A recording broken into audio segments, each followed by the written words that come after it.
Welcome to ओब्ली prep channel. मैं मुजीब खान। तो जैसा कि दोस्तों हम लोग विश्व अर्थव्यवस्था में नियंत्रण के आधार पर अर्थव्यवस्था के प्रकार के बारे में पढ़ रहे हैं।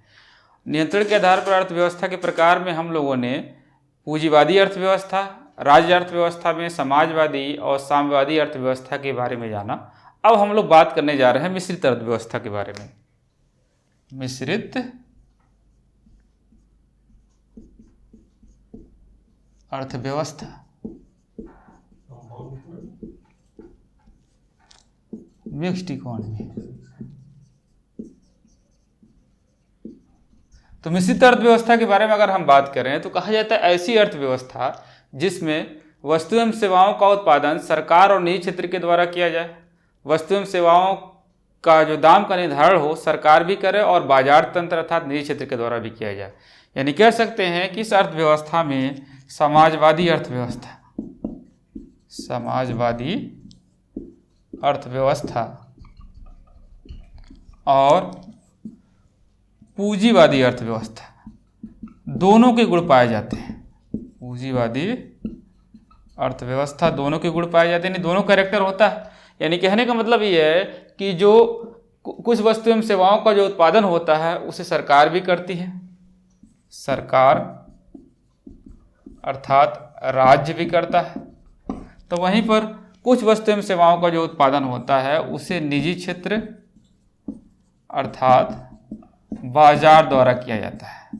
तो अब यहाँ पे ये बात एक समझ में आ रही है कि जो वस्तु एवं सेवाएं होती हैं, goods and services, goods and services, इनके प्राइस का जो निर्धारण होता है बाय रूल्स ऑफ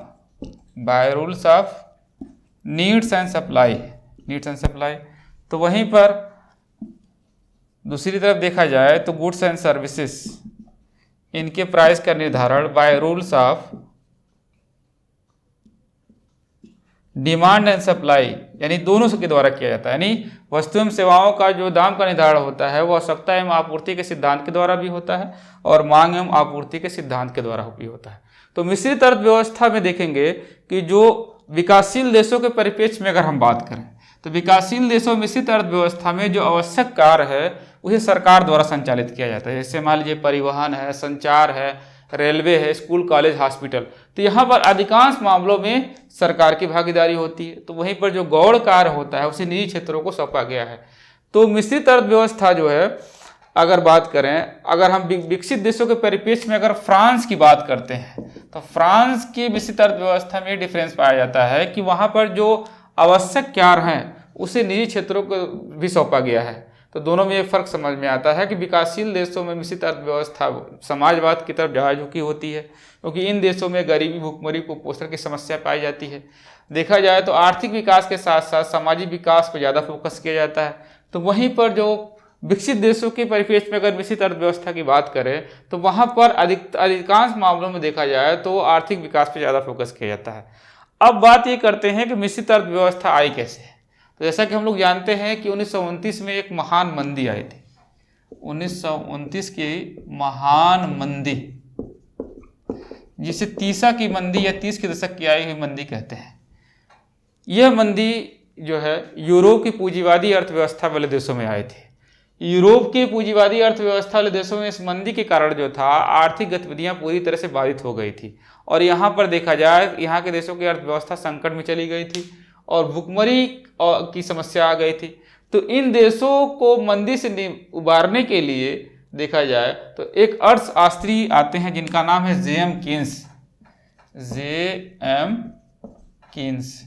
तो इन्होंने क्या किया कि जो पूंजीवादी अर्थव्यवस्था वाले यूरोपीय देश थे उनको मंदी से उबारने के लिए एक नई अर्थव्यवस्था का विकल्प दिया, इसे कहते हैं मिश्रित अर्थव्यवस्था। और ये कहा कि किसी भी देश को पूर्ण रूप में ना तो पूंजीवादी होना चाहिए और ना ही समाजवादी, उसे मिश्रित अर्थव्यवस्था होना चाहिए। यानी जो आवश्यक कार्य है उसे निजी क्षेत्रों को न सौंप करके सरकार द्वारा किया जाना चाहिए और जो गौण कार्य है उसे देखा जाए तो निजी क्षेत्रों को सौंपा जाना चाहिए, ताकि जब भी ऐसे कोई संकट आए, मंदी की स्थिति आए तो बेसिक चीज़ें या कह सकते हैं जो एसेंशियल सप्लाई है वो बाधित ना हो। तो यहाँ पर उन्होंने एक मिश्रित अर्थव्यवस्था का विकल्प दिया। तो वहीं पर अगर हम बात ये करें कि जे.एम. कीन्स ने उन देशों को जो मंदी से प्रभावित थे, मंदी से निकालने के लिए एक सिद्धांत दिया, इसे कहते हैं रोजगार का सिद्धांत। तो रोजगार का सिद्धांत दिया। इसी रोजगार के सिद्धांत के माध्यम से जेम्स कीन्स ने मंदी से प्रभावित पूंजीवादी अर्थव्यवस्था वाले देशों को मंदी से उबारा।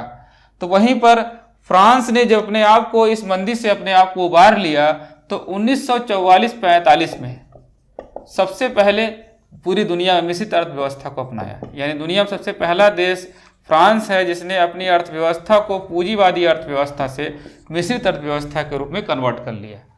अब बात ये करते हैं कि आप देखते हैं कि दुनिया में अधिकांश देश जो है वो मिश्रित अर्थव्यवस्था वाले देश हैं। अगर विकासशील देशों की बात करें तो वो अधिकांश देश क्या है, मिश्रित अर्थव्यवस्था वाले देश हैं।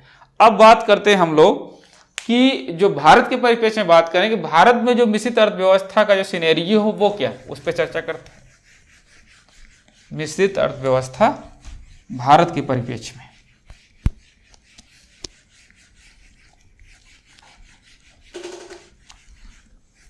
भारत के बारे में अगर बात किया जाए तो आप जानते हैं कि भारत में 6 अप्रैल 1948 की बात करते हैं। तो 6 अप्रैल 1948 को भारत में प्रथम औद्योगिक नीति घोषित की गई। प्रथम औद्योगिक नीति की घोषणा की गई। इसी प्रथम औद्योगिक नीति की अगर हम बात करें तो इसी के तहत भारत में मिश्रित अर्थव्यवस्था को अपनाया गया। मिश्रित अर्थव्यवस्था के परिप्रेक्ष्य में अगर हम बात करें तो भारतीय अर्थव्यवस्था को 2 चरणों में डिवाइड कर दिया जाता है। भारतीय